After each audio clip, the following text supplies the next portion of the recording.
What you gonna do? I'm looking for more stuff to put in the basket. Are you hauling? Yeah. Yeah. What's happening, guys? Welcome to season 2 of Texas Dirt. I am out here right now working on getting some stuff set up for my dad and I to go out to the property tomorrow. We have 6 of these Wild Game Innovation 250-pound feeders right here. And the kids love that car. We're planning on putting 4 of them out tomorrow.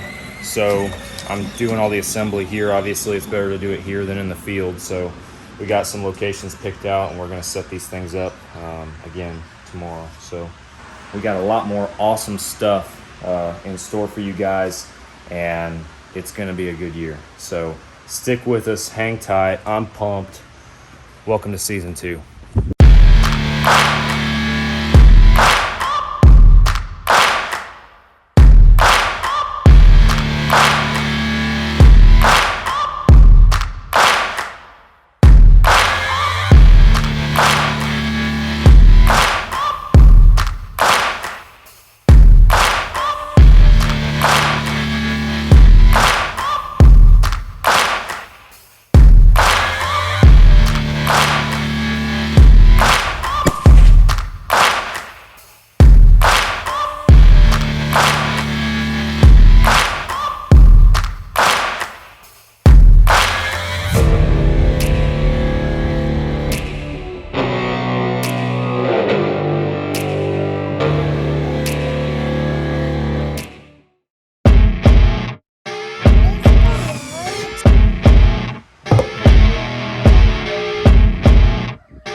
All right, it is season 2 of Texas Dirt. It is June 11th, 2022, and year 2 starts right now out here on the property that you guys saw us on last year for so long. Kind of the game plan today. Well, first off, we ended last year pulling our blinds off. We left my feeder, we pulled Dad's stand. Beginning today, we're gonna be putting out some new sets.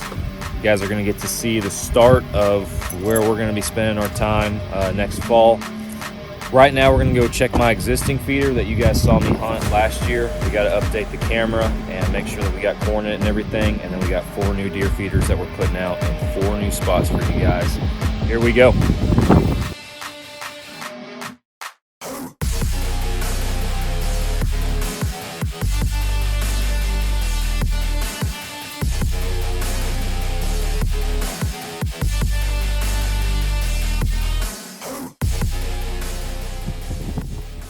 All right, so this is my feeder, my stand that you guys saw me hunt majority of last year. This is the first time we've been out here since the close of last season, and the timer, for whatever reason, is open and all the wires are hanging out, but it doesn't look like there's any damage. It has power, so it should work. Low on corn, figured that. I bet the coons did it. Yeah. I bet. How did you get up there? Oh, I got pictures of them climbing up these poles. Wow. I have a picture of, and I'll have to put in the video. I remember seeing one. Yeah. Yeah, I got a coon hanging from this and a hog underneath him. I remember seeing that. And he's picture. looking at the trail camera like he's terrified, like I don't know what to do. I remember seeing that picture. That was pretty wild. Yeah. All right, so we're gonna fill this feeder, get this timer back reset, and update the trail cam, put new batteries in it, and then we'll be on to the next one.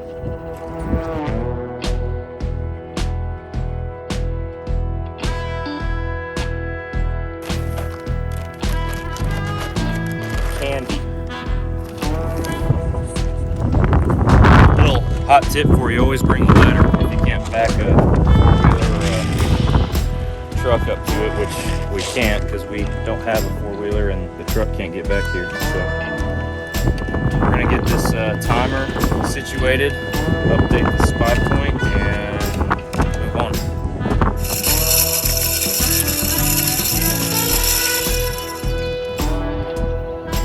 Back in business.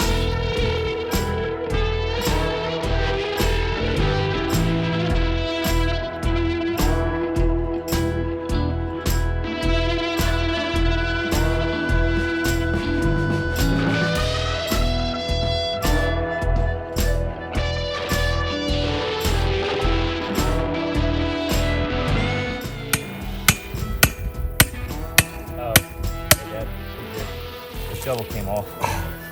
We're probably halfway down because I'm thinking.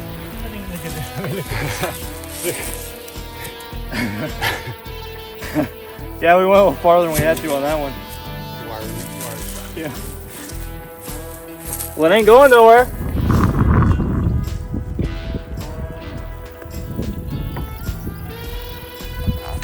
All right, we're knocking it out here right now. We got the ladder stand, feeder set, mine's back up and running. This is the next spot. We got all our stuff here, ready to rock. So this is a spot we've been scouting. Can't remember if I put it in the series or not last year about putting the camera out, but we've been running a spy point in this clump of trees since November. And we always had some deer passing through, some decent deer, and now we have what's looking like a promising buck, as much as you can tell from their antler size in June. But an area we've always been interested in, so kind of the plan is to put the feeder right here. We're gonna eventually, not today, but eventually we're gonna put a bow blind over there on that tree line, and then probably somewhere up in here we're gonna put a rifle stand. That's about 20 to 25 yards from that tree line, and this is probably 50, 60 yards up here. So gonna try to make this functional for both worlds, gun and bow. So we're gonna get this this feeder up. It's getting hot here. It's supposed to be a hot one today, so we're gonna try to get this done as soon as we can, because we still got a couple more that we need to knock out before we head home. So here we go.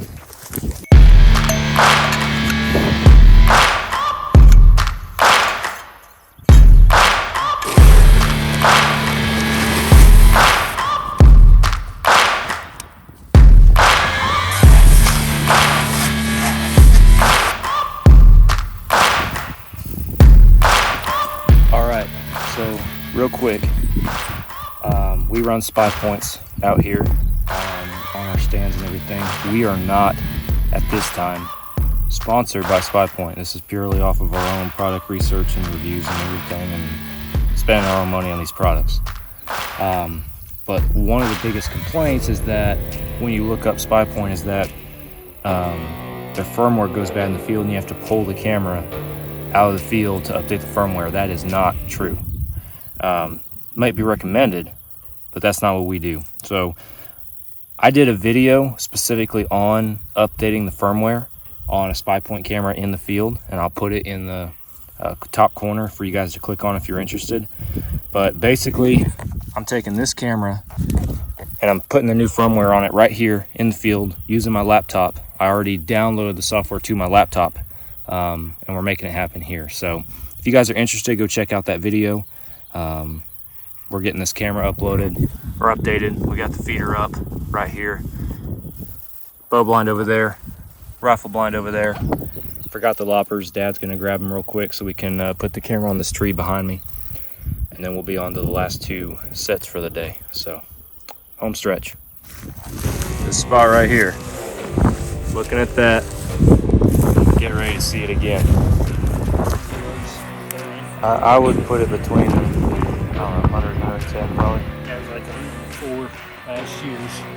It was all big roost. All right, guys. So we're getting Dad's new stand set up. We tore down the one that he had last year. It was good for last year, quick throw up, but we could do. Dad spent a lot of time on this, and he had some other ideas for this year. So this is the back tree line that Dad's. It's a big hill that loops around, but Dad saw a lot of deer coming and going from here. We don't want to bury up in there too far because they obviously live up here. So kind of our tactic is we're going to put this feeder probably 20-25 yards outside that tree line. There's still a lot of coverage over here with these shorter slants, so that deer don't feel like they're coming out here into the open.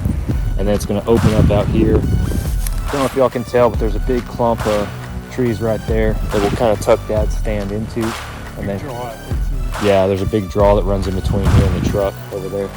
And that'll still be, we'll cut a couple shooting lanes for him up in this stuff, but then that'll still be able to see a lot out here too. And we're not walking on Robbie, Nick's dad, too much with it where he moved his stuff. So we're gonna get another feeder put up. Go from there.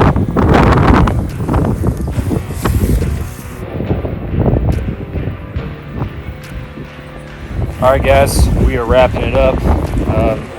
Kind of bounced around pretty quick in the video, but you can only watch us set up the same feeder so many times, I imagine. So we are wrapping it up. We got Dad's up. This is the last one. This is another area that we've just been running some cameras in here recently, just trying to get a better idea of some stuff, and decided it was worth putting the stand on. Some of these stands we're trying to do a multi-use on as far as bow and rifle options.